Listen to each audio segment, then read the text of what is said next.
Hello, and thank you for joining me today on the Women Series program, where we capture developments and stories that impact women. I am Ayomide Oguntoye.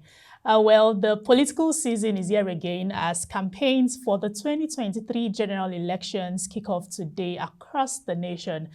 We might be unsure of how it will play out, but one thing is certain. It promises to be intense and engaging, as analysts and pundits have believed that elections will be decisive for Nigeria's political and economic stability.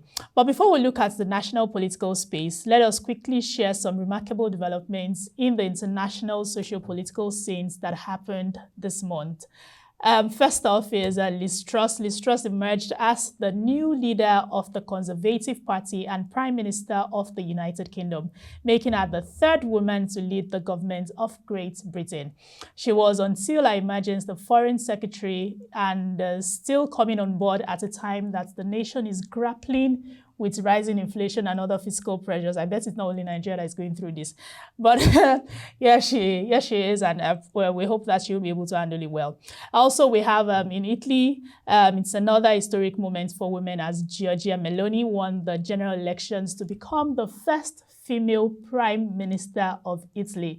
She's described as a right-wing political activist, but in her acceptance speech pledged to unite Italy.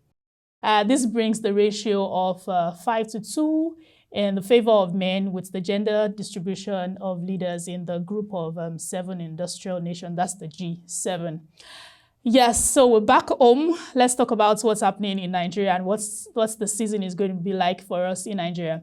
The political season promises to bring out the passion and desire of Nigerians to participate in the electoral process. We've been seeing this play out all through the year, actually, and this will definitely determine who our next leader will be. So as campaigns begin, here are some areas that should be of interest to women and priority to the political parties, covering issues that affect them. Number one on my list would definitely be poverty alleviation. It is eating everybody, we cannot even deny that. But it would be interesting to hear the strategies of the political parties and how they intend to reverse Nigeria's poverty index, which has made it a leader in the world. Studies reveal that where poverty is prevalent, definitely women are vulnerable because their purchasing power is diminished. I don't think it's only women, actually. I think it goes both ways. But anyway, that's what it is for poverty alleviation. Another that we all can relate to is education. We understand that Nigeria's education system as of today is riddled with crises from the tertiary level, with a strike action by lecturers that is almost stifling an academic year. Nigeria's out-of-school children index has risen to, according to reports, 15 million, with a massive challenge in the area of the girl-child education, and plans for education by these political parties will be an important one to discern at this point. Another is support for MSMEs.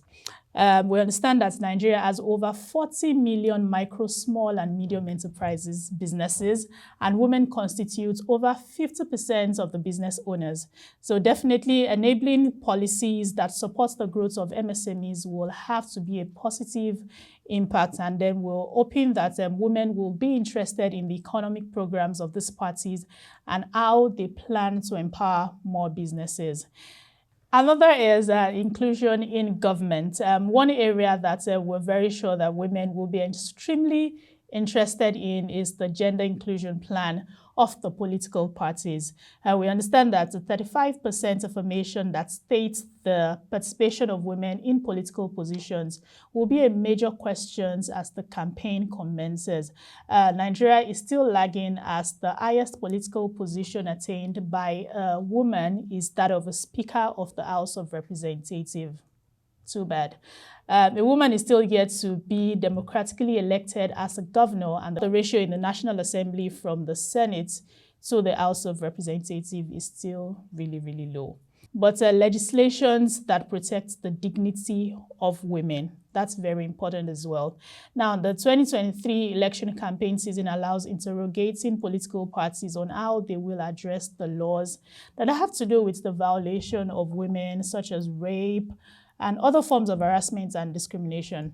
Now, as women, we are eager to see the approach of the political parties on these issues, and the legislation they will push to protect the dignity of women. Now, these are definitely 5 major areas we believe would be of interest to women in Nigeria. So as women, if we find ourselves in any of these campaign centers or forums, and we do not know what to ask these political aspirants, I guess I have provided you with some of the issues that would help you determine who your candidate would be.